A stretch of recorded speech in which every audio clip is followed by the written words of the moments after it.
there is a big difference between learning to play chess and enjoying chess, playing a couple games of chess, maybe even in a day, and spending 8 to 12 hours on a video game, which is what a lot of people did with things like MMOs.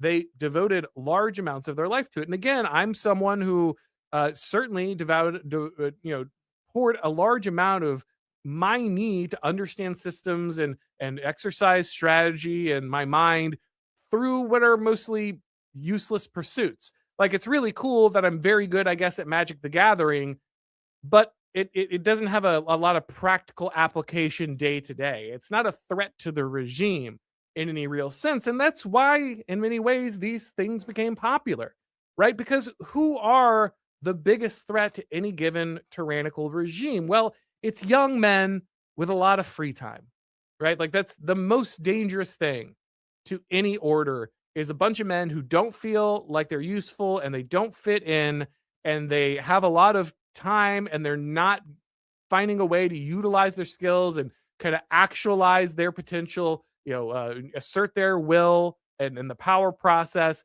Like, these are all critical aspects of being a human being, but especially being a man. And these are all the things that the society fears once it becomes decadent and corrupt, right? Like, if you are tyrannical or despotic or just a degenerate leader, you don't want men of quality. You don't want people who are becoming virtuous, who are exercising, who are learning things, who are building these skills. You don't want people who are fit. You don't want people who are skilled in combat. You don't want people who are tactically sound. You don't want people who are ambitious and politically or rhetorically skilled. You don't want that stuff showing up on a regular basis. It's really going to mess with your ability to control society. Because when your society becomes decadent, when you're the kind of ruler who rules over a decadent society, you're really banking your systems of control on the fact that the people won't do this stuff, that they aren't capable of building these skills. And you work to make sure that they don't. And we see this echoed in many different works. So we could think about C.S. Lewis and Men Without Chess, ripping out the organ and demanding the function. Or we could think about R.R. Reno's book, Return of the Strong Gods, talking about how we had a global order that wanted to avoid the rise of Hitler or any other strong man after World War II. And so we needed to strip out nationalism and patriotism and religion and masculine vigor, because these are the things that threaten to create, well, great men. And great men can do great things, and they can also do terrible things. So better to just get rid of the ability to have great men and just let everything be managed by systems. But for that, we need weak, subdued people, just like Rome did. And so you need to give them the bread and the circuses. You need to get out there and have effective pathways to capture that ambition, especially that male ambition. Make sure that they don't have that hunger, don't have that fire.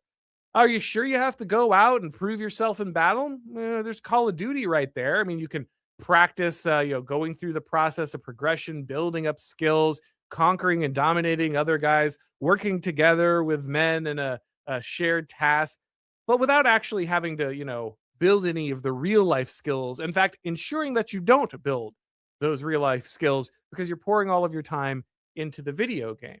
You don't have to worry about the guy who's sitting on the couch, obsessed with football, working on his sports betting, figuring out his fantasy football league. That guy's probably not going to, lead his church. He's probably not going to go out there and organize people in his community. He's not going to be politically active. He's not going to be aware. If, he might be distracted, he might see something on Facebook or Twitter or Instagram and then, base his opinion off that. And that's kind of what you're looking for. You don't want the guy who's getting involved in his community, who's making a difference. Every one of these surrogate activities is there to pull away your ability to have any real confidence, any real virtue, any real ability to become a threat to the regime, to the wider order as it is. And so in this way, competent pop culture is a problem because it's good at what it does. It holds our attention. It keeps us locked into those loops. Again, I've enjoyed peak pop culture. You'll see me make references to it. I'm still a creature of modernity like everybody else. I might recognize these issues, but it doesn't mean I'm somehow entirely immune to them. However, the thing that happened to me and that happened to lots of people, especially, again, young men, was kind of the Gamergate phenomenon. Because all of a sudden we look down and realize, wait, my bread and circuses are all gay. It's all full of trans, propaganda, and homosexual messaging, feminism, anti-capitalism, anti-Western. It's all complaining about racism and this stuff, and it's just a slog. All of a sudden, the video game, even if the mechanics are good, they become less and less compelling. The storylines don't make sense. The writing doesn't make sense. The movies, the television. I don't even want to turn on a modern television show. I even go back now. It's so bad that now I go back and I watch television shows that I thought were better. And I recognize how deeply subversive they were, how deep the messaging goes. And that while that was more carefully hidden, the fact that this new blunt instrument has been introduced in more modern times through the whole social justice woke thing means that retroactively I can look back and see how just completely subversive the propaganda was even early on. And so, like many, I looked at this Gamergate phenomenon, and look, not all aspects of it were positive. Some people had some bad behavior on the Gamergate side as well, but it really was a large awakening of people. Now, you wouldn't think that this would become political, right? I've made this joke a lot, that Gamergate was the origin of the Trump movement. But in many ways, it's not a joke, because it was the first time in a long time that suddenly a group of people who were kind of the natural leadership of America, the people who should be moving into the next generation, they should be taking over positions of political power, positions of cultural authority, family leaders, church leaders, leaders of corporations and organizations, people who are going to be leading political movements. All of a sudden, those people who had all of that energy sucked up into the slop, into the propaganda, into the circuses, they looked around and said, my circuses are terrible and I don't want to do this anymore. Now, there's stages of denial, right? Again, this is why there are these massive YouTube channels that continue to make a lot of money and get a lot of views by critiquing culture. But I think over time, even those have petered out. Like even the constant complaint cycle on woke culture is starting to peter out. Like, I think it's becoming clear, unfortunately, to many people that we're just not getting the good video games back. We're not getting the good movies back. We're not getting the good television shows back. We can talk about, go woke, go broke, but that just doesn't happen. These people continue to make money, or even when they don't care. Think about how many garbage movies Disney has made in the last few years, chock full of highly offensive social justice messaging that keep flopping at the box office. And they keep making them. They just don't care. It doesn't matter. The ideology is what matters. Don't get me wrong. They don't want to lose money forever. They'll probably make some, attempt to dial it back. But even look at the people who said, oh, we're dialing woke back. And then you just see the next woke movie come out and you're like, well, what do you mean? It doesn't seem like you dialed it back at all. Oh, there's only 4 trans characters instead of 5 in this one. My video game is, only 70% an anti-capitalist screed. The new Star Trek has only got, 3 lesbian characters as prominent figures in it. Okay, I guess we've put the woke away. The truth is that the creatives don't want to do that. The people who have been put in charge of our cultural development, they still hold all these opinions, and they have more sway than the executives at this point, who are themselves maybe not true believers, but still pretty encultured when it comes to this like left-wing woke nonsense. And so that stuff doesn't seem to be going away. And at the same time, more and more people are just saying, all right, well, fine. Like, if the NFL is not going to tone this down, I'm just going to stop watching. If the movies are going to keep being crap, I'm just not going to go anymore. And, to some extent, part of this is also the need to make this stuff for everybody. You'll see this over and over again. Something like Warhammer 40K, which might be the most right-wing coded intellectual property in the world. Obviously, just kind of fascism works in space. And the whole thing about that is like, it's so immune to wokeness, but the people who run it are desperately trying to inject it. Like, even though it's constitutionally as right-wing as you can possibly get, these people are just doing everything they can to try to rip the lore apart and inject it. And the reason they keep saying they're doing that is because, Well, it's for everybody. Warhammer 40K is for everybody, or Dungeons and Dragons. Suddenly you've got wheelchair bound pansexual trans feminists in the middle of your D&D game.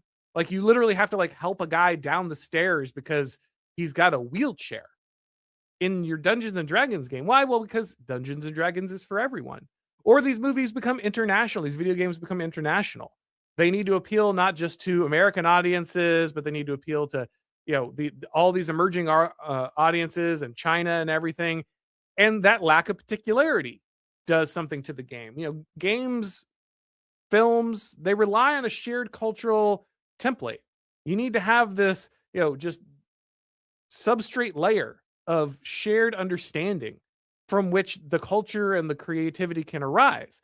When you try to make a movie or a video game or a television show for everyone, you effectively make it for no one. It loses that cultural root that really makes it what it is. It can't speak a shared language, and in that way it can't convey a complex truth. It has to be grounded in a culture for it to really achieve any kind of artistic significance.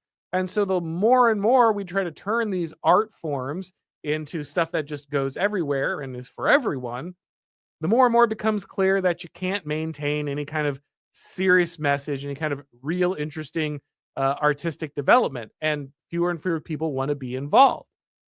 This also has something to do with the constant need to get too greedy with the different aspects of the entertainment. Well, now I need every movie to have 19 sequels, and we need to stretch every storyline as far as possible. And we have to make sure that you see the movie, and then you read the book, and then you buy the comic book, and then you watch the television show on 3 different streaming services. You don't want to miss one of the secrets in the Star Wars thing, right? You want to know what the character in Star Trek was referencing, right? You don't want to be the guy who doesn't know what happens when Tony Stark is winking, what he's referencing in the next Marvel movie, do you?